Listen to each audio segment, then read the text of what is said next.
Bonjour tout le monde, salam alaikum, Azul Filawen. J'espère que vous vous portez tous très très bien. Merci à tous nos participants de nous avoir rejoints à ce webinaire. Donc, comment développer son leadership? Donc en fait, on sait tous que le leadership est une compétence qui est particulièrement appréciée dans les entreprises. Donc communiquer, écouter, savoir interpréter pour prendre les meilleures décisions sont des qualités qui sont très très présentes et très très demandées en entreprise. Donc pour en parler aujourd'hui et savoir justement comment développer cette compétence, j'ai le plaisir d'accueillir avec nous Imen Barouch, qui nous a rejoint dans ce webinaire à partir de son bureau à Tunis. Marhaba bik Imen, et merci encore une fois d'avoir répondu à l'invitation. Bonjour tout le monde, marhaba bik comme tout le monde. Je suis très heureuse d'être avec vous aujourd'hui pour parler d'un sujet important pour nous tous, le leadership. Effectivement, Imen, effectivement. Donc, j'imagine en fait que la question qui se pose le plus chez nos participants, c'est est-ce qu'on est leader ou bien est-ce qu'on le devient? Alors, c'est une question effectivement très, très récurrente et à mon avis, on a tous un niveau de départ, ça veut dire des forces et des faiblesses par rapport à ça. Ce qui est certain, c'est que quel que soit notre niveau de départ, qu'il soit bas, moyen ou bon ou même excellent, nous pouvons toujours nous perfectionner et l'améliorer. Et donc, la réponse, c'est un mitigé des deux. Nous avons un niveau de départ et nous pouvons l'améliorer en vue de nos objectifs de carrière. Très, très bien, très, très bien. Donc là, je vais tout d'abord, si tu permets, Imen, inviter nos participants justement à poser leurs questions, partager leurs expériences. Comme ça, tu pourras éventuellement répondre à chacun de nos participants. Justement, Imen, tu as parlé de niveau de départ. Je me permettrai encore de te poser cette question. Ensuite, je te laisserai enchaîner sur la thématique. Donc, justement, tu as parlé de niveau de départ. Comment savoir quel est notre niveau de départ pour le leadership? Comment savoir à quel point on est leader? D'accord. Alors, avant de répondre à cette question, j'invite effectivement les participants à partager leurs questionnements avec nous, mais également leurs attentes par rapport à ce webinaire d'une heure que nous organisons aujourd'hui pour vous, hein, pas pour quelqu'un d'autre. Et nous avons le souci que ce soit utile, donc n'hésitez pas à partager votre attente pour orienter un tout petit peu ce webinaire. Maintenant, la question est, oui, comment connaître mon niveau de départ? Il faut déjà connaître les attributs du leadership et s'auto-évaluer et susciter le feedback par rapport à ces attributs-là. Par exemple, si je vous dis que dans le monde de l'entreprise, il y a 5 attributs intéressants sur lesquels je gagnerais à m'auto-évaluer pour évaluer mon leadership. Ma communication, ma capacité à communiquer. Et dans communiquer, il y a écouter surtout, m'exprimer ensuite avec assurance. Et donc, dans ça, il y a écouter, s'exprimer, confiance en soi. Il y a déléguer, ma capacité à subdiviser en tâches, en plusieurs tâches, et à donner à chacun sa partie, puis fédérer le tout pour avoir un résultat global qui satisfasse une vision. Ce qui me ramène au troisième attribut, la capacité à être stratège. Et dans être stratège ou gérer par stratégie ou la stratégie, il y a avoir une vision, exécuter sur une vision, communiquer sur une vision et le faire de manière répétée, répétée, répétée. Et donc, j'ai dit communication, délégation, stratégie, organisation ou efficacité personnelle, donc tout ce qui est gestion du temps, gestion de l'organisation. Et puis enfin, la capacité de fédérer les gens et les motiver autour d'un projet. Et la meilleure façon de s'auto-évaluer par rapport au leadership, ça veut dire connaître son niveau de départ par rapport au leadership, c'est peut-être cette matrice à 5 éléments: communication, délégation, stratégie, organisation et gestion du temps et motivation, fédération. Donc, si je m'auto-évalue par rapport à ces 5 éléments, je vais pouvoir plus ou moins connaître mon niveau de départ. Une autre question à se poser, c'est suis-je capable de donner envie, de motiver, de donner envie aux autres de me suivre sur un projet d'eux-mêmes, de leur propre gré, sans que ça ne soit un pouvoir d'autorité. C'est-à-dire, suis-je capable de te donner envie, Yasmine, sans que je n'ai d'autorité hiérarchique sur toi, de suivre ce que je viens de te dire, c'est-à-dire auto-évalue-toi sur 5 éléments. Si je suis capable de te motiver pour faire ça, alors mon leadership est supérieur à la moyenne. Si je ne suis pas capable de le faire, je dois me poser des questions. Et je ne rentre pas en ligne de compte mon autorité sur les autres. Le leadership n'est pas une carte visite, ce n'est pas un titre. C'est une capacité à donner envie aux autres de vous suivre, mais de leur propre gré. Que ce soit pour aller en week-end quelque part, pour choisir de faire une formation, pour accepter de livrer un travail à une échéance serrée. Si je n'ai pas d'autorité sur toi, Yasmine, mais j'arrive quand même à te motiver pour me rendre un travail énorme pour ce soir, juste parce que c'est moi, en gros, alors j'ai du leadership. Alors, quelqu'un dit, est-ce que manager et leadership riment ensemble? Merci pour cette excellente question. Alors, le leadership est une capacité que tout manager gagnerait à développer. Mais on n'est pas obligé d'être manager pour avoir du leadership. Je prends un exemple. Vous avez une collègue au bureau qui prend l'initiative de réorganiser l'archive. On a beaucoup de documents mal organisés, ça peut être un archive électronique ou physique. Elle prend cette initiative, elle n'est pas directeur, elle n'est pas directeur général, elle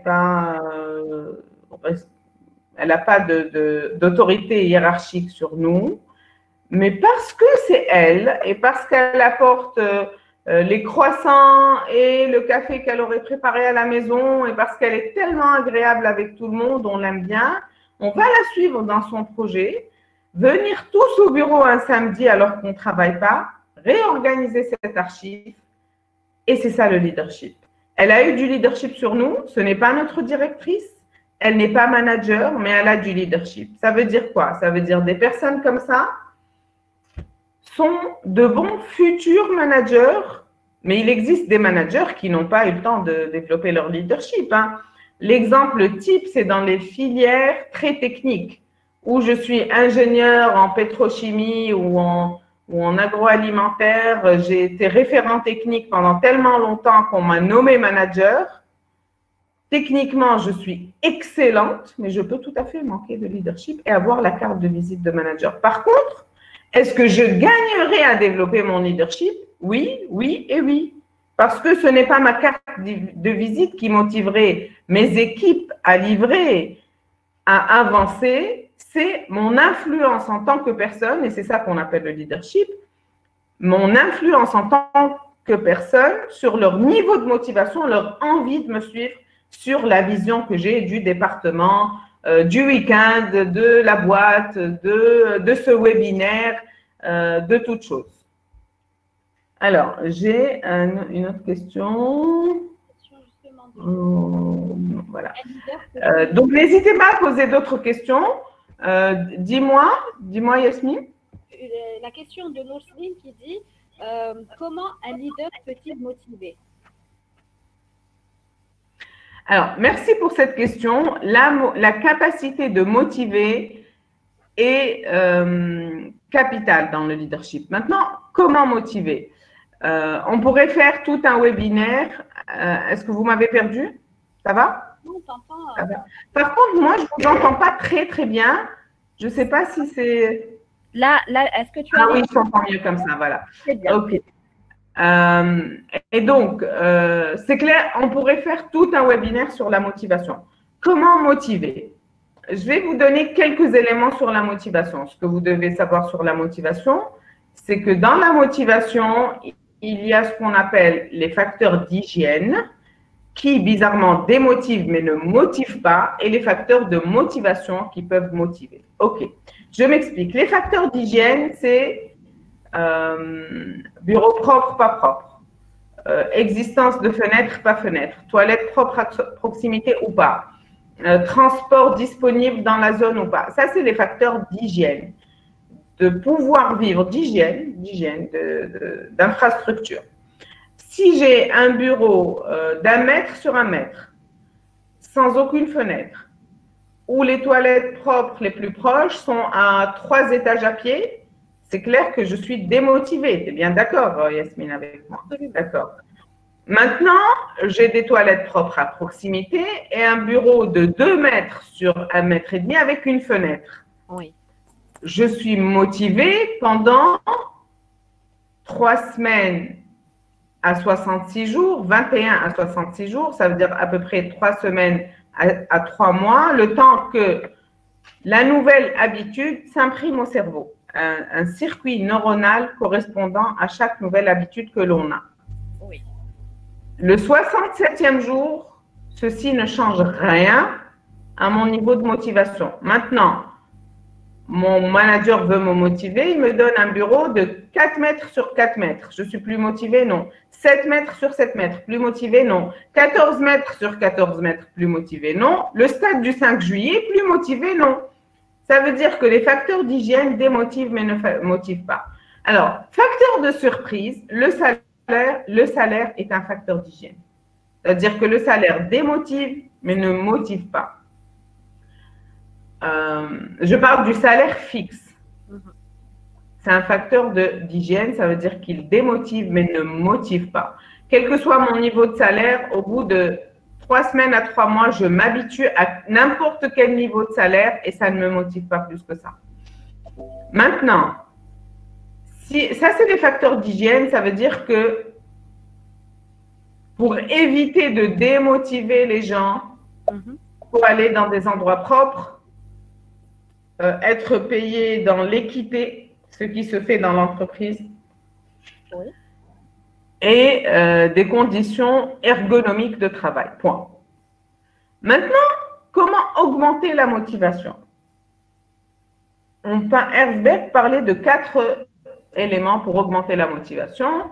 Les 4 éléments sont la formation. Donc, théoriquement, après ce webinaire, notre niveau de motivation va monter automatiquement. Une formation, on nous met un peu sur un nuage et ça, c'est automatique. À moins de ne pas aimer la formation, et auquel cas on ne viendrait pas. Et donc, on sera automatiquement plus motivé. Et c'est comme ça, après ce webinaire. Tout le mérite me revient, bien sûr. Non, je rigole. Donc, la formation, la communication interne, la promotion, tout le monde a envie d'évoluer, qu'elle soit horizontale ou verticale, et la rémunération variable. Ça, c'est les 4 facteurs de motivation selon Herzberg.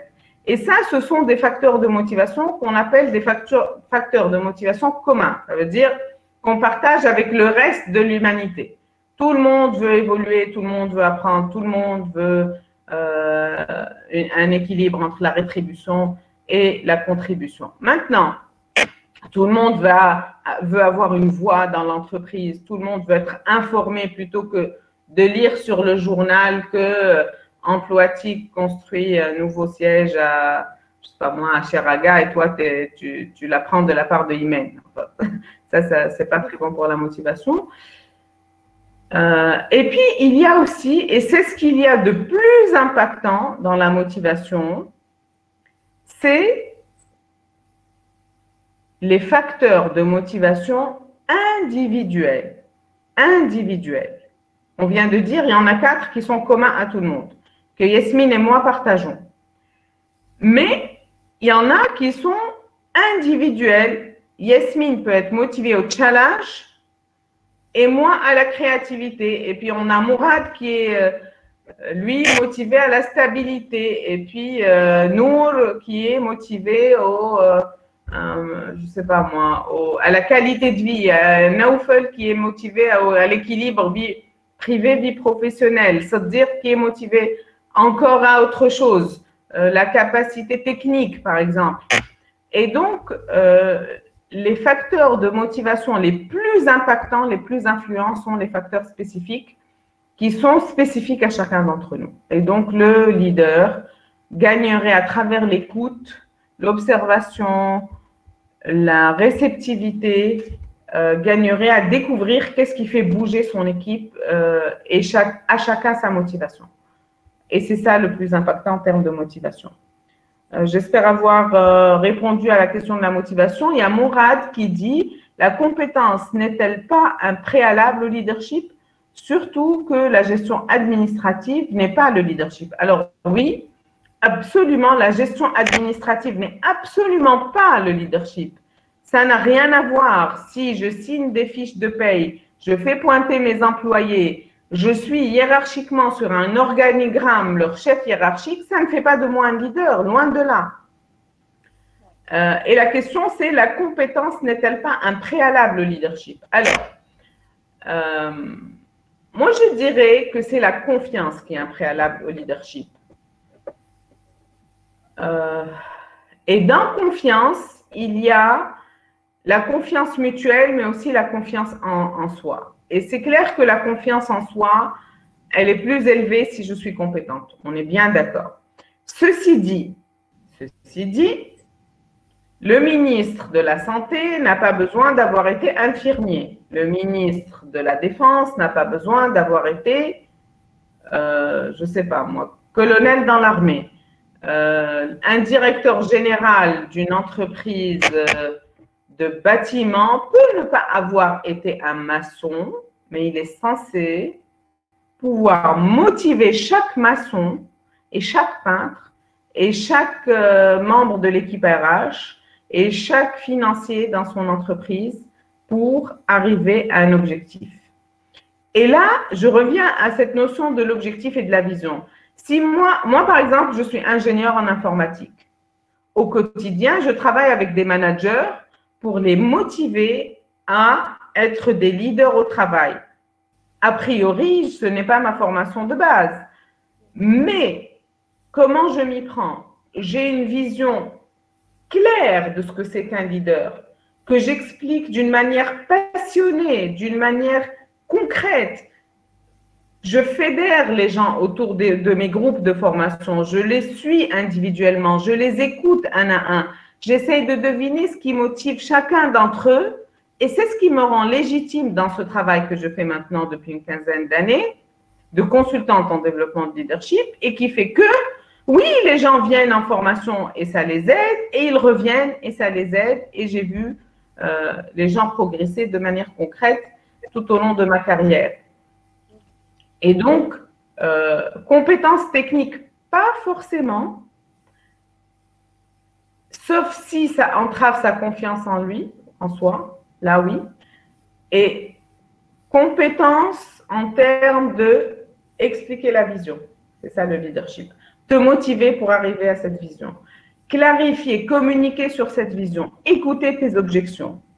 Et c'est ça le leadership. Ce n'est pas tellement être capable de fabriquer ce… Si toi, tu es ingénieur et tu fabriques cette tasse, le leader n'est pas censé savoir fabriquer la tasse, mais il est censé avoir une vision de cette tasse qui va envahir tous les marchés des 5 continents, qui va te donner tellement envie de fabriquer cette tasse à la perfection que tous les matins, tu es aux anges sur un nuage ou très content d'aller fabriquer ces tasses-là, parce que tu les vois déjà dans les supermarchés en Corée du Sud, tu vois bien que c'est un projet à envergure et ça te motive au quotidien pour contribuer à ce grand rêve qui est être le premier fabricant de tasses à café dans le monde, par exemple. C'est juste un exemple. Très, très bien, très, très bien. Là, on a aussi justement une réflexion qui revient très, très souvent. Et tu l'as toi-même dit, Imen, c'est qu'il y a des gens qui expriment leur leadership par la force. Donc, est-ce que selon toi, c'est des personnes qui sont plus autoritaires et justement, quelles sont les compétences à avoir pour être plus souple et être mieux écoutées? Parce que ces personnes-là sont suivies par contrainte, disons, mais en fait, qu'est-ce qu'elles gagneraient à développer pour mieux fédérer leurs équipes, être mieux écoutées, mieux représenter leurs équipes? Ok, le leadership est une question de force et d'autorité. C'est ça la question? Effectivement, effectivement. Donc, c'est ce qu'on a, c'est la vision qu'on a généralement du leadership et qu'un manager a justement du leadership. Oui, alors c'est en train d'évoluer hein, et on va vers une nouvelle culture du leadership. Dans l'histoire de l'humanité, il y a toujours eu besoin de leadership. Et donc, il y a de la place partout, partout, partout, dans le syndic de ton immeuble, dans l'association des parents d'élèves de l'école de tes enfants, au travail, dans le café du coin. Il y a eu, tout au long de l'histoire du monde, besoin de leaders. Il y en a eu aussi des leaders reconnus. Alors, il y en a dans l'histoire de l'humanité qui ont été très, très autoritaires. Hein. Et il y en a qui ont été très empathiques et à l'écoute. Et on ne peut pas dire que Hitler a manqué de leadership et on ne peut pas dire que Mandela a manqué de leadership ou Gandhi ou d'autres encore. Les exemples sont multiples. Pour moi, le leadership est un mélange d'aplomb, de force, capacité à m'imposer, à être là, à remplir ma place, à te rassurer de me suivre et flexibilité, écoute, empathie. J'irai jusqu'à dire bienveillance, j'irai jusqu'à dire humilité, modestie. Et pour moi, mais ça c'est juste mon opinion, c'est un mélange des deux. C'est comme si tu disais la boxe, c'est uniquement de la force. Non, c'est de la force et de l'agilité. C'est comme si tu disais la danse, c'est uniquement de la flexibilité. Non, c'est de la flexibilité et de la condition physique. C'est comme tu disais les arts martiaux, c'est uniquement de l'impact et du kickboxing. Non, c'est de l'énergie, de la flexibilité, être très, très attentif à l'autre. Et puis, le vaincre par son énergie, c'est presque lui qui s'apprête à être vaincu. Et le leadership, pour moi, c'est un mélange des deux. Et donc, les gens très, très, très autoritaires, c'est pas qu'ils soient pas capables d'être leaders, ils le sont capables, mais ce qu'il y a à développer chez eux, et c'est ta question, c'est l'empathie, la flexibilité, l'écoute. On parle des 4 E et j'aimerais bien que nos participants notent les 4 E en leadership. Les 4 E du leadership, c'est E pour écoute, E pour empathie, E pour ensemble ou fédérer et E pour enthousiasme et cette passion qu'ont les leaders pour leur projet. Genre, ils sont très, très enthousiastes. Presque rêveurs, presque fous. Steve Jobs disait, les gens qui sont assez fous pour penser qu'ils peuvent changer le monde, ce sont eux qui finissent par le faire. Enfin, c'est une phrase en anglais, mais c'est ce qu'il dit. Et donc, pour répondre à ta question, si quelqu'un est particulièrement autoritaire, il a ça en lui, il a cette capacité à s'imposer, tu ne peux pas ne pas le remarquer. Il y en a qui sont comme ça. Ce qu'ils ont à développer, c'est l'écoute, l'empathie, la capacité à fédérer, l'agilité, la flexibilité, c'est tout ce côté intelligence émotionnelle, j'ai envie de dire. Et d'ailleurs, on devrait faire un webinaire sur l'intelligence émotionnelle. Tu vois, en une demi-heure, je t'ai donné déjà deux thèmes. Oui. Ok. Je prends note. Oui. Je sais que ça tombe jamais dans l'oreille d'un sourd avec toi. J'ai eu l'occasion de le comprendre. Ok. Et, et puis, le contraire aussi. Si un leader est beaucoup trop empathique à son goût ou son entourage lui fait des remarques genre t'es trop gentil, toi, pour être directeur, franchement, tu te feras bouffer en 2 secondes, etc. C'est pas vrai. Ce n'est pas vrai. La flexibilité, l'écoute est une qualité en leadership. Ce qu'il a, elle ou il a développé, c'est justement l'assertivité, cette capacité de s'imposer, d'accepter, d'assumer qui il est, qui elle est, ses forces, ses faiblesses, parler avec les autres d'égal à égal, savoir quand est-ce que je me mets à la place de Yasmine, mais aussi quand est-ce que je reprends moi ma place de Imen. Attention, je me mets à la place de Yasmine pour comprendre, pour avoir des informations, pour pouvoir m'adapter à son besoin. Mais le jour où j'anime la conférence, je ne suis pas à la place, je reprends ma place, sinon je perds de l'énergie. Elle ne m'a pas appelée pour ça. Elle ne m'a pas appelée pour être elle m'a appelée pour être moi-même. Et c'est ce que je fais. Par contre, le jour où elle m'expose son besoin pour faire des webinaires ensemble, là, oui, je me mets à sa place et je me dis, oui, c'est vrai, qu'est-ce qu'un participant qui a 1 heure de temps pour apprendre 2-3 choses, pour être motivé, s'inspirer un petit peu, qu'est-ce qui serait intéressant? Attends, là, je me mets à sa place. Mais après, le jour où j'anime le séminaire, ben, je me mets à ma place. Et c'est ça, pour moi, le mélange gagnant en leadership, c'est ce mélange. Et certains l'ont, hein, un gant, comment tu dis, une main de fer dans un gant de velours.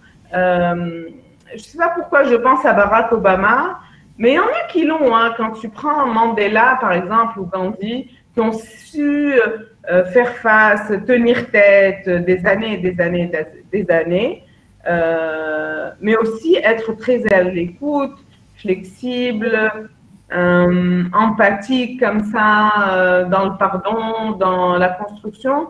Moi, je pense que ça, c'est très intéressant. Le mélange des deux est très intéressant. Et ce n'est pas un jeu d'acteur. Hein. Je ne parle pas de fais semblant d'être gentil pour avoir ce que tu veux et fais semblant d'être méchant. Je ne parle pas de ça. Je parle de capacité, pas de jeu d'acteur. Capacité. Ça veut dire, c'est comme la capacité à lire l'anglais et à écrire le français. C'est une capacité, c'est quelque chose que tu as appris. Pareil pour ce dont je parle. Effectivement. Donc là, il y a Saïd Yahyaoui qui nous dit donc la zone de confort est impactée pour développer les 4 E du leadership. Si la zone de confort n'est pas impactée en écoutant tout ça, c'est que, cher Saïd, tu n'as rien à faire dans ce webinaire et tu gagnerais à aller leader tes équipes pour atteindre tes objectifs et ta vision et c'est bon, tu n'as rien à développer. Pour le reste d'entre nous, oui, on doit sortir de sa zone de confort pour développer les 4 E parce que certains d'entre nous sont très naturellement à l'écoute. Certains d'entre nous sont très mal à l'aise avec l'écoute. Moi, je sais que j'ai appris à écouter, mais à la dure. Hein. J'avais des traces d'ongles sur la peau, tellement c'était pas naturel pour moi d'écouter. Je faisais des efforts monstres pour écouter. J'ai appris ça sur des années. Et aujourd'hui, je fais un métier où si je n'écoute pas, je suis morte. Hein, tu peux pas. C'est une compétence clé pour moi aujourd'hui. Et j'ai appris à écouter. Et je suis fière d'avoir fait tous ces efforts sur moi. Tu prends le ensemble, il y en a qui sont très doués pour fédérer, il y en a qui sont indépendants de nature, c'est dur pour eux de travailler en groupe, mais ils apprennent à le faire. Pareil pour l'enthousiasme, il y en a qui sont comme ça, enthousiastes de nature, il y en a qui sont plus introvertis, ils ont plus besoin de calme et ils ont plus des énergies basses. Et calme, c'est leur nature, et donc être enthousiaste, ça s'apprend pour eux. Mais c'est possible, hein. Tu as des animateurs télé et tout ça, qui sont à la base des introvertis, c'est pas leur truc d'animer, mais ils apprennent. Et ils le font très, très bien. Il y en a, par exemple, Oprah Winfrey, j'ai lu ses livres et tout, elle dit être une introvertie. Tu prends Patrick Poivre d'Arvor, qui a eu un succès fou sur des décennies, c'est un introverti, mais il a appris à animer, il a réparti tout ça. ça peut s'apprendre. Et pareil pour tout, pour l'empathie, pareil. Hein, certains d'entre nous sont naturellement empathiques et d'autres pas du tout. Pas du tout. Oui, ça revient à ce que tu disais justement au début du webinaire. On a chaque compétence à un certain degré au fond de nous, et ce qu'on gagnerait à faire justement, c'est de travailler sur nous pour améliorer chacune de ces compétences. Absolument vrai, tout à fait. Très bien, très bien. Donc là, j'ai aussi une petite remarque de Nour Slim qui nous dit « Et la place de l'éthique dans le leadership ?» Sans équipe, il n'y a pas de leadership. Hein. Le leadership, ça veut dire guider. Mais si tu n'as personne à guider, tu n'es plus un guide. Hein. Et donc, l'équipe est au centre du leadership. C'est l'objet du leadership. Qu'est-ce que tu vas guider si ce n'est pas ton équipe? J'ai dit l'éthique, Imen, pardon. Hein. Ah, pardon. L'éthique. Absolument, absolument. Il n'y a pas un rôle, leader ou pas, où l'éthique n'a pas sa place. Il n'y a pas.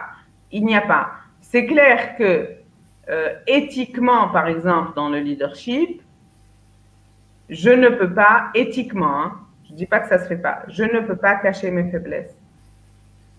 Éthiquement, je suis censée assumer mes forces et faiblesses. Je suis censée te dire, je ne connais pas le cadre juridique de ce domaine-là en Algérie. Peux-tu me trouver un notaire ou un avocat pour travailler sur ça?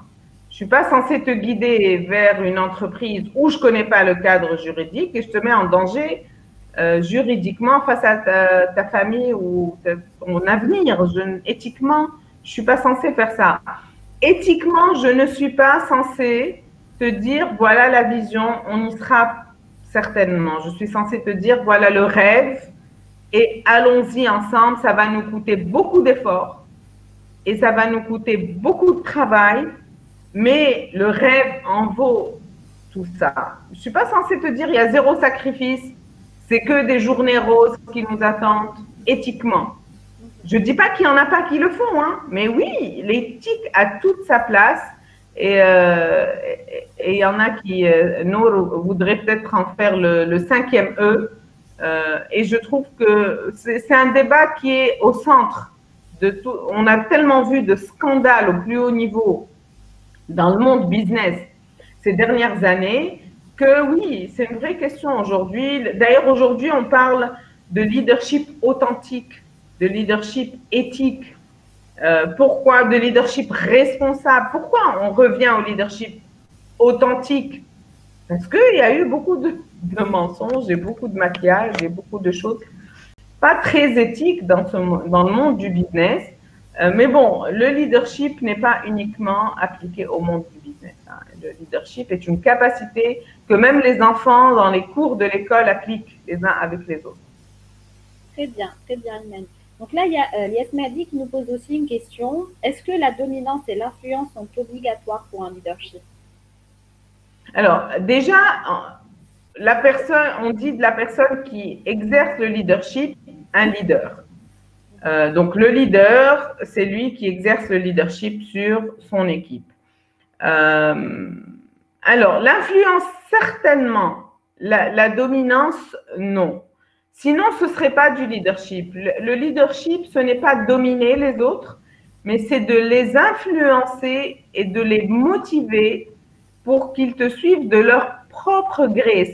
Sinon, ça ne s'appelle pas le leadership. Sinon, c'est exercer son autorité. C'est tout. Moi, je peux exercer mon autorité de directeur général et décréter un changement des horaires de travail. C'est dans le code du travail, j'ai le droit de faire ça. Est-ce que c'est du leadership? Non. C'est exercer mon autorité. Le leadership, c'est quoi? Le leadership, c'est allons tous ensemble vendre cette tasse partout dans le monde. Pour vendre cette tasse partout dans le monde et être compétitif avec toutes les usines qui existent, quelles sont les solutions?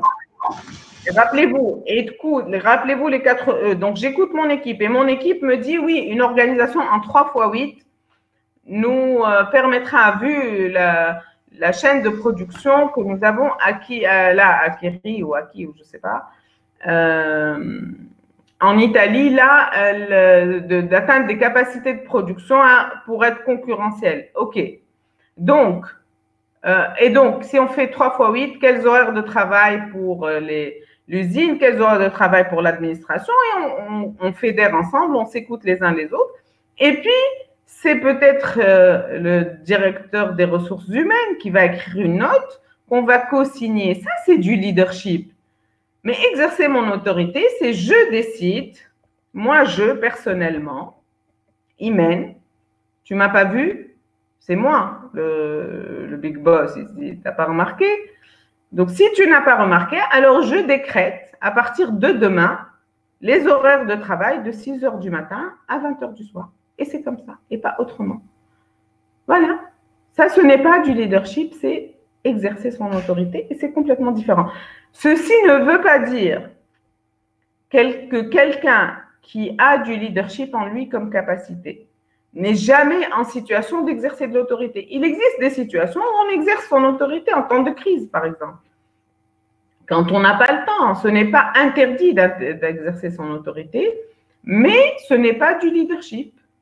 Et le leadership, il est un peu situationnel. Selon les situations, on peut avoir tel ou tel style.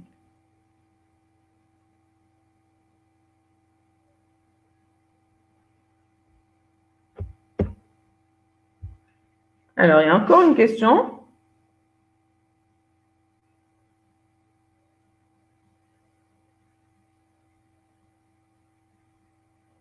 Alors, un leader ne doit-il pas savoir faire et les quelques erreurs qui ne sont pas impactantes?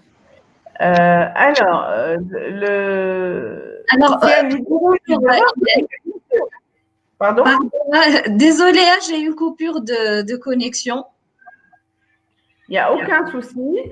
On avait continué. Donc, un leader ne doit-il pas savoir faire et fait quelques erreurs qui ne sont pas impactantes? Alors, est-ce qu'un leader n'est jamais censé faire d'erreurs? Non, pas du tout. Pas du tout. Le leader peut faire des erreurs. Au contraire, ça humanise que le leader fasse des erreurs aussi. Justement, il dit, un adage en arabe stipule 19 حسن الخلق في التغافل. C'est ça. Donc, oui, je ne suis pas sûre de comprendre. Je ne sais pas si Mourad peut éclaircir sa question. Moi, je pense avoir compris. Après, je parle sous le contrôle de Mourad. Je pense que ce qu'il voulait dire, c'est quand quelqu'un fait une erreur, un leader est censé ne pas le réprimander en public. Est-ce que c'est ça? Je pense, exact. Il dit exact. Alors, la règle est la suivante. Merci Mourad pour cette question. La règle est la suivante. Toujours remercier en public et réprimander en privé. Tu ne peux pas ne pas réprimander. Pourquoi? Parce que si je travaille pour toi, Mourad, et que je ne sais pas si je fais bien, mal mon travail, et que je continue comme ça pendant une année, ça me démotive. Tu es censé me dire, tu es censé me faire un feedback pour me faire progresser. Alors, mais ce feedback, s'il te plaît, s'il est négatif, fais-le-moi en privé. Et s'il est positif, fais-le-moi en public. C'est ça la règle. Sans exagérer. Ça veut dire, si je fais partie de l'équipe de Yasmine, et Yasmine, elle est tout le temps là en train de me remercier en public. Et pas mes collègues. Et puis encore une fois, et encore, elle en rajoute une couche, et encore. Et les gens vont se dire, bon, on vous laisse seul ou on existe, on n'existe pas, c'est quoi? Et donc, la règle par rapport à ça, c'est ce n'est pas taraful, ce n'est pas ignorer les erreurs, mais faire le feedback négatif en privé et le feedback positif en public. Maintenant, est-ce que le leader lui-même fait des erreurs? Oui, le leader est censé partager sur ses réussites, mais aussi sur ses échecs, parce que ça l'humanise. Moi, si je n'ai aucun échec à partager avec toi, au bout d'un temps, je vais te foutre le complexe.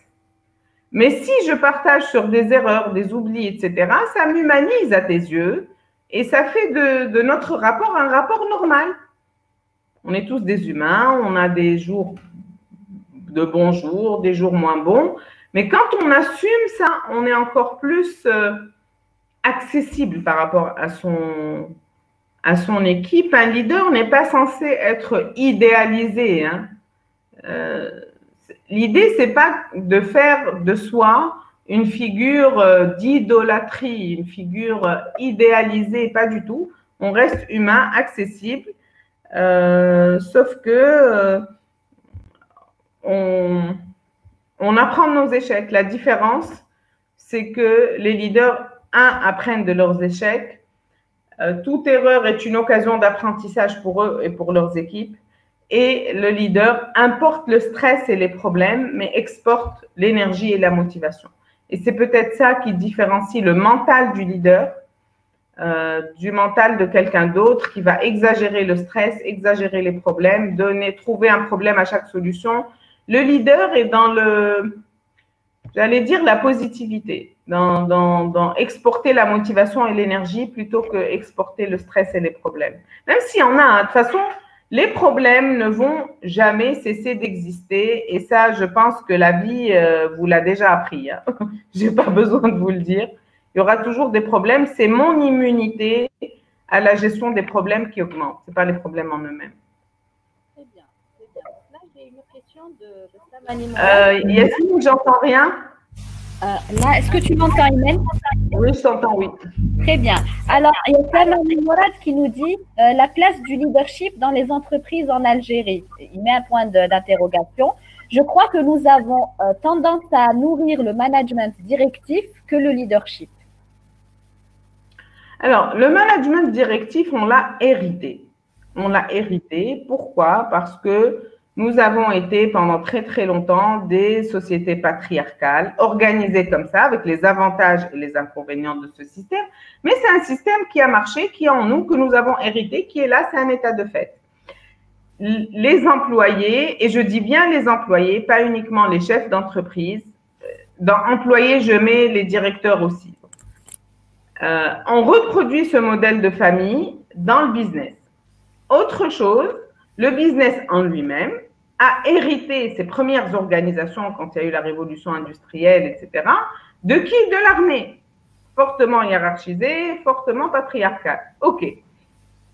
Donc, ça, c'est un état de fait, c'est un héritage. Maintenant, qu'est-ce que je fais avec cet héritage? C'est ça la question qu'on est en train de se poser. Et puis, on est là dans ce webinaire, non pas pour changer nos patrons, hein, on est là pour changer soi-même, pour qu'une nouvelle génération de leaders émerge.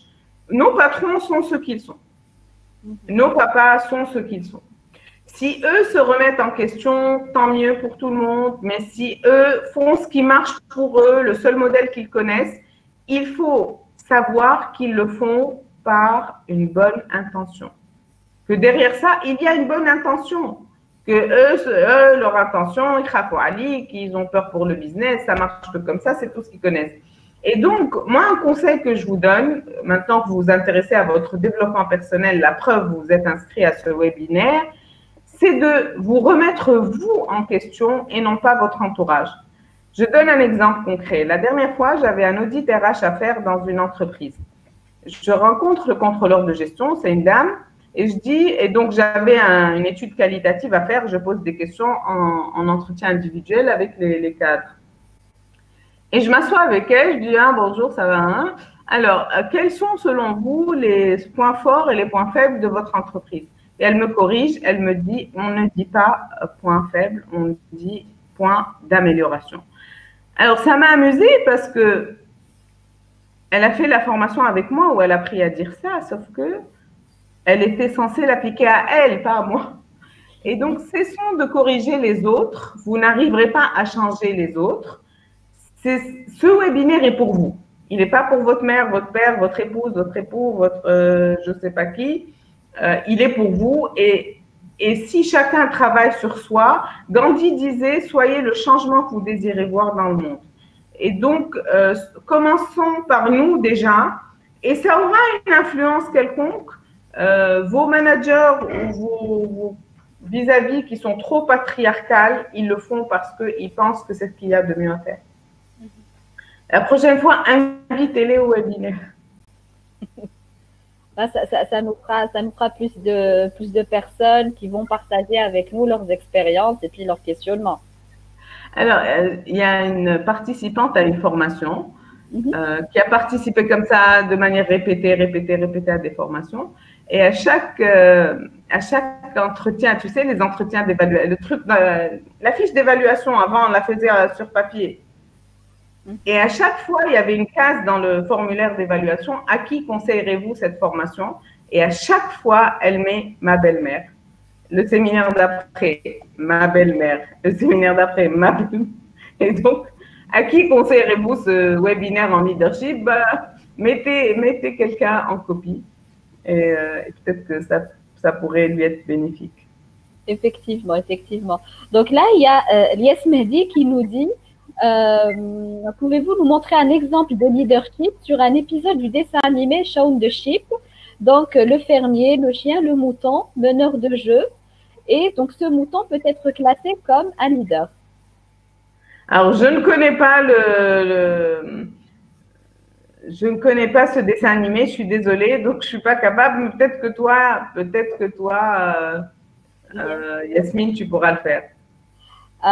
Moi, franchement, je n'ai pas beaucoup vu d'épisodes de Shaun the Sheep. Je pense que j'ai pas l'âge et puis j'ai pas d'enfants qui regardent justement ce programme.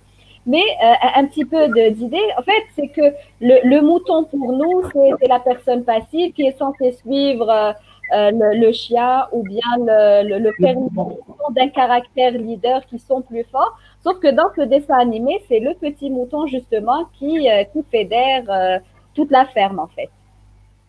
Donc, alors, c'est intéressant parce que si le chien est là, c'est quand même pour le mouton. Et si le berger sort très tôt le matin, c'est quand même pour le mouton. Et donc, si le mouton a une vision très très claire, il pourra les amener là où l'herbe est la plus fraîche. Et à ce moment-là, ça sera lui le leader, effectivement.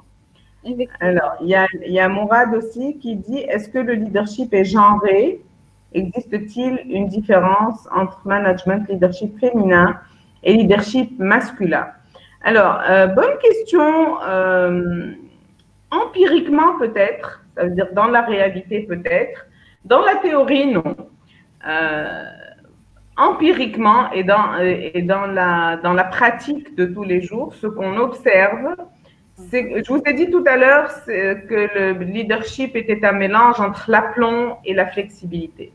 On voit plus de femmes dans la flexibilité, l'écoute, l'agilité, la compréhension et l'empathie. Et on voit plus d'hommes être dans l'aplomb, la force et la capacité à s'imposer. Et c'est la partie, on va dire, la partie féminine en nous qui représente la flexibilité et l'empathie, la partie masculine en chacun d'entre nous qui représente la force.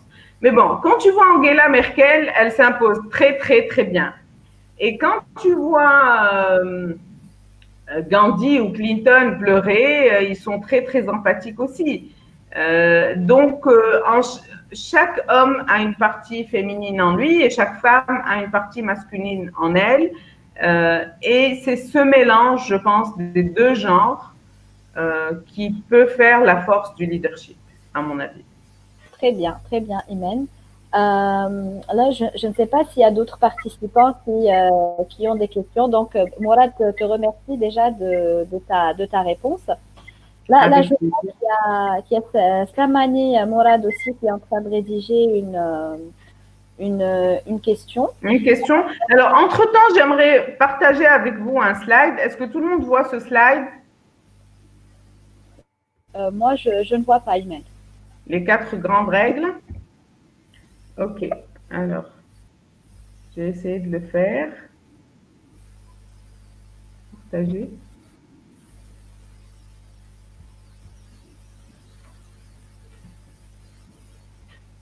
Okay. Alors, maintenant, vous êtes censé le voir. Est-ce que c'est bon? Oui, on le Alors, voit. les 4 grandes règles de succès dans le leadership en attendant la question de notre ami. Donc, avoir du charisme, savoir communiquer, faire confiance et connaître ses forces et ses faiblesses ou connaître ses capacités. Moi, j'aimerais qu'on garde ça en tête parce que avoir du charisme, cette capacité à projeter son énergie sur les autres, savoir communiquer aussi bien en écoute qu'en expression, faire confiance aux autres, mais ça passe par se faire confiance soi-même et connaître ses forces et ses faiblesses, tel un général de l'armée qui connaît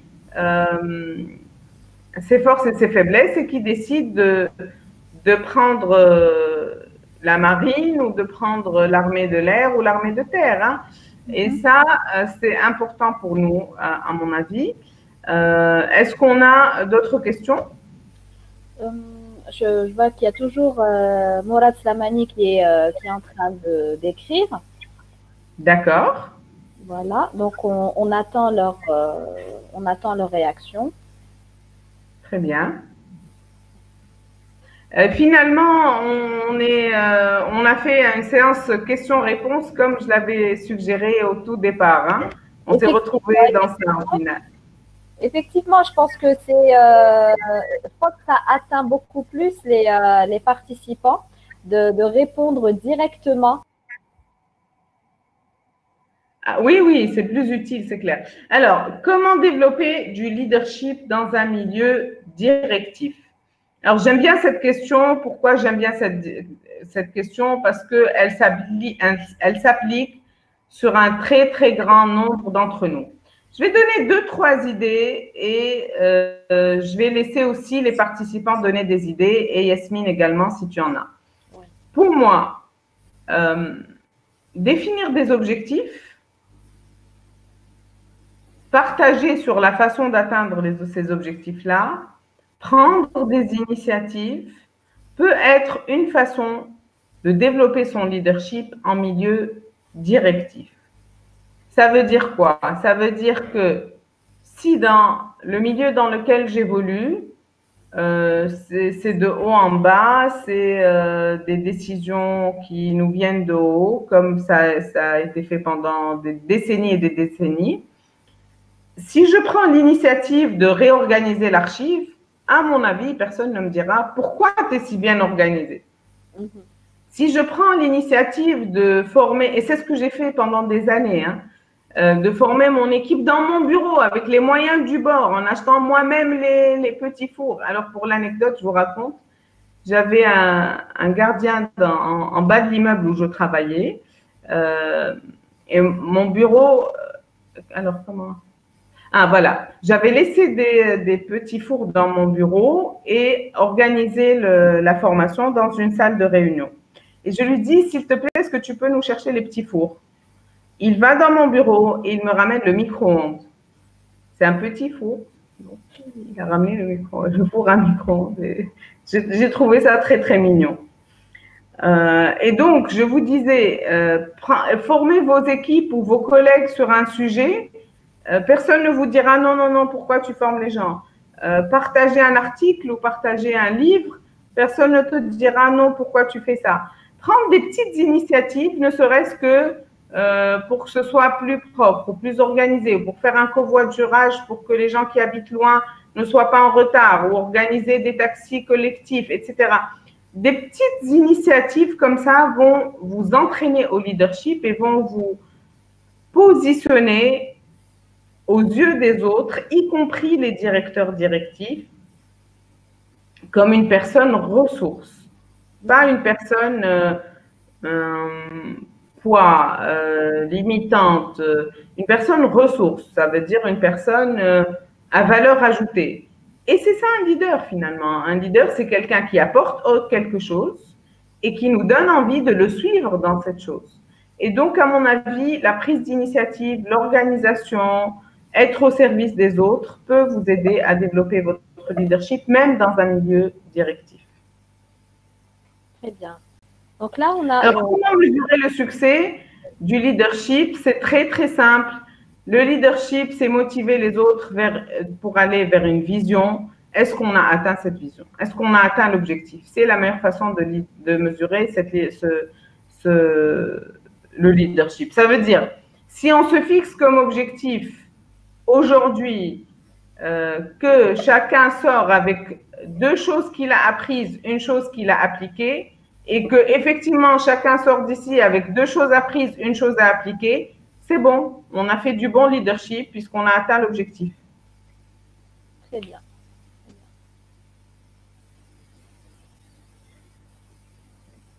Alors, quelqu'un a dit ou bien changer de milieu carrément. Alors, j'aime bien ce sujet, moi, parce que c'est un sujet récurrent et que les gens se plaignent de leur milieu de manière constante. Moi, j'aime bien le credo des alcooliques anonymes. C'est un groupe de thérapie qui soigne des addictions. Et ce credo-là, c'est un doua, c'est une prière qui dit « Dieu, donne-moi la force de changer ce que je peux changer, la sagesse d'accepter ce que je ne peux pas changer et le courage de quitter ce que je ne peux pas accepter. » Et je pense que ça, c'est de la pure sagesse. Ça veut dire que si réellement c'est inacceptable, oui, je quitte. Mais si je peux changer à mon niveau ce que je peux changer et accepter ce que je ne peux pas changer, ça veut dire la personnalité de mon patron, la couleur des murs, l'adresse du siège social où je travaille, alors j'accepte et je change ce que moi je peux changer. J'agis sur les effets de levier que je maîtrise et j'accepte le reste. Si c'est inacceptable, alors là, maintenant, je quitte. Pas je quitte juste parce que c'est directif et que c'est pas à la mode d'être directif. Très bien. Donc là, comment gérer les égos? Surtout face à des appréhensions de perceptions faussées. Alors, déjà, il y a 2 informations. L'ego attire l'ego. L'authenticité attire l'authenticité, le masque invite le masque, la gentillesse invite la gentillesse et la malveillance invite la malveillance. Donc, une des façons de déjouer les égos, c'est de déjouer son propre ego déjà. Bon, première chose, ça veut dire que si j'étais là, moi, depuis tout à l'heure, à essayer de vous impressionner, etc., tout le monde serait là à essayer de nous impressionner. Mais si je suis là en train de réellement comprendre le besoin de chacun, tout le monde serait là à réellement essayer de comprendre c'est quoi le leadership. On a toujours le miroir de ce qu'on projette. Une chose. Deuxième chose qui peut aider, c'est de découvrir les styles de personnalité. Et ça, c'est un vrai sujet de formation pour nous tous. Et ça nous aide à gérer les personnes difficiles ou les personnes avec lesquelles on a du mal à comprendre, à s'entendre et à les comprendre. Ça aussi, c'est un sujet que je retiens, Imen. Oui. Tu vas, sur ma carte de visite, je vais mettre webinariste dédié en esclavage chez Emploitique. Alors, en 2021, je suis webinariste dédié à Emploitique. Voilà, c'est juste 6 mois d'esclavage, après je suis libérée. C'est avec plaisir, vraiment. Alors, on parle d'objectifs, alors tous les moyens sont bons. J'aime bien cette question. Est-ce que tous les moyens sont bons? Non, tous les moyens ne sont pas bons, sauf que si ces moyens impliquent la motivation des gens, les efforts des gens et que pour atteindre l'objectif, tout le monde est convaincu et motivé pour y aller, pourquoi pas? Absolument. Je pense que ça a répondu à la question de Mustapha. Oui, moi je comprends un peu le background de ce genre de questions parce que il y en a dans le paysage de l'entreprise, avec tous mes respects des équipes de vente, mais quelquefois dans le front office, plus que dans le back office, une tendance à se braquer sur l'objectif et oublier le qualitatif. Et du coup, ça fait réagir, comme pour chaque action, il y a une réaction, ça fait réagir un peu les gens qui aiment la qualité et le travail bien fait pour dire, oh là là, vous, pour atteindre vos objectifs, vous oubliez la qualité, vous oubliez le repos des équipes. Il ne s'agit pas d'oublier la qualité, il s'agit d'avoir une vision claire Et une vision claire, elle impacte ou elle clarifie les 4 M. C'est le marché, quel objectif commercial, bien sûr, il faut bien vendre pour manger, pour vivre, pour nourrir le pipe financier de l'entreprise. Il y a l'axe, le deuxième M qui est machine, donc la qualité. Il y a M pour men, les ressources humaines, leur repos, leur congé, leur formation, leur promotion, leur carrière. Et M pour money, argent, l'axe financier pour que ce soit rentable, pour qu'on reste dans des indicateurs financiers acceptables. Et si c'est déséquilibré, par exemple, que la vente au détriment de la qualité, c'est pas bon. Mais si c'est que de la qualité au détriment des quantités, c'est pas bon. Et si c'est que des ressources humaines au détriment de la rentabilité, c'est pas bon non plus. Il faut que ça s'équilibre. Et c'est ça, on appelle ça d'ailleurs les 4 M de la performance. Sinon, je suis pas performante. Sinon, j'atteins pas l'objectif. Un objectif est censé être pondéré aux 4 M. Dimension ressources humaines, dimension qualité, dimension financière et rentabilité, et dimension chiffre d'affaires et vente, marché. Tout à fait. Donc, on se retrouve avec un cours de business au final, de gestion. Oui, absolument, absolument. Donc là, je vois qu'il n'y a pratiquement plus de questions, Imen. Voilà, donc je te remercie infiniment, Imen, toujours de ta disponibilité. Ah, si, il y a une dernière question de Slamani Morad qui te demande des exemples du leadership chez nous en Algérie. Alors, on voit beaucoup de leadership dans la société civile, dans les associations, dans les villages qui, par un mouvement citoyen, se mettent à raviver des rites ou nettoyer la place ou repeindre la petite mosquée qui tombait en ruine. Ça, c'est du leadership. Et ça fait vraiment dans les métiers qui se perdent. Par exemple, tu as, je sais pas, un club de plongée qui tombe en ruine et tu as une plongeuse qui prend les rênes et qui rouvre les cours de plongée et qui fait une collecte pour le matériel et qui prend les enfants de la rue qui étaient tentés par la drogue et tout et en fait comme ça des moniteurs de plongée, ça change leur vie. Ça, c'est du leadership. Quand tu as dans le privé aussi, hein, pendant des années, personne n'investissait et que tu as 2, 3, 4 hommes d'affaires qui investissent, on peut leur en vouloir. Hein. Je sais que beaucoup d'hommes d'affaires sont controversés en Algérie, mais ils ont quand même le mérite d'avoir pris l'initiative, d'avoir employé beaucoup de monde, d'avoir créé une émulation, un vibe, aimer le travail. Je sais pas, moi, par exemple, une boîte comme Emploitique, par exemple, c'est du leadership, hein, après tout. Créer un site pour équilibrer la demande et l'offre, créer une plateforme digitale pour équilibrer entre les offres et les demandes de travail, même si Emploitique fait je ne sais pas moi, a l'impression du moins de faire un goutte dans l'océan. C'est clair que c'est très déséquilibré, il y a beaucoup plus de demandes que d'offres et donc c'est clair qu'il y a un sentiment de frustration de ne pas pouvoir répondre à toutes ces demandes-là. Est-ce que certains demandeurs frustrés vont dire « Ah, mais vous, c'est votre ami, c'est vous, c'est pas ça », mais c'est du leadership. Emploitique ne va pas faire l'unanimité, c'est pas possible, mais elle a pris l'initiative. Et derrière ça, il y a des fondateurs qui ont une vision, qui ont donné envie à toute une équipe, qui a donné envie à des demandeurs d'emploi de s'inscrire, de venir, etc. Et c'est ça le leadership. Et en Algérie, il y a beaucoup, beaucoup de leadership. Et s'il n'y en avait pas, on n'aurait rien fait de tout ce qu'on fait. Hein. Tout ce qu'on fait au quotidien, c'est grâce à des leaders anonymes quelquefois, qu'on n'a jamais rencontrés, qui ont fait émerger cette initiative, puis cette initiative. Les mouvements de nettoyage des universités qu'on a vus, rappelez-vous, la fac de médecine, puis la fac centrale, puis vous vous rappelez de ça? Oui. Ça, c'est du leadership. Des jeunes filles, des jeunes garçons, ils auraient pu utiliser ce temps pour dormir ou pour faire des petits boulots finalement et se faire de l'argent.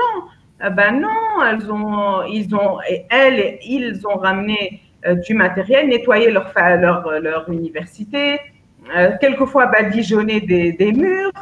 Et ça faisait plaisir, ça respirait dans et ça donnait envie, et c'est ça le leadership. Et donc, il existe des milliers d'initiatives comme ça qui ne sont pas forcément connues, célèbres, et même si elles sont controversées, quelquefois, c'est du leadership. C'est donner envie à un groupe de te suivre pour un projet, pour réaliser quelque chose. Absolument. Donc, que ça soit un projet collectif ou un projet personnel, c'est justement donner cette envie aux gens de nous suivre, de faire entendre notre voix justement à ces personnes-là. Voilà. Oui, alors le nettoyage des rues après le Hira, oui, absolument. Ça, c'était du leadership, absolument. Alors, merci Mourad pour le compliment. C'est avec grand plaisir qu'on fait ce travail et Inch'Allah, on continue. Inch'Allah, Inch'Allah. Bah, écoute, Iman, je te remercie infiniment encore une fois de ta grande générosité, de ta participation. Bah, écoute, moi personnellement, je vais clôturer sur le commentaire de Slamani Mourad qui dit « Et vous aussi, vous êtes des leaders, vous faites un travail unique et excellent, surtout de bénévolat. Bravo et merci. » Donc, bravo à toi. Merci encore, Iman. Je te laisse le mot. Merci beaucoup à tous. Merci pour votre participation engagée et active et à une prochaine fois, Inch'Allah. Inch'Allah, Inch'Allah. À très très bientôt à tous nos participants pour un prochain webinaire et surtout avec toi, Iman. Avec grand plaisir. Au revoir à tous. Bon week-end.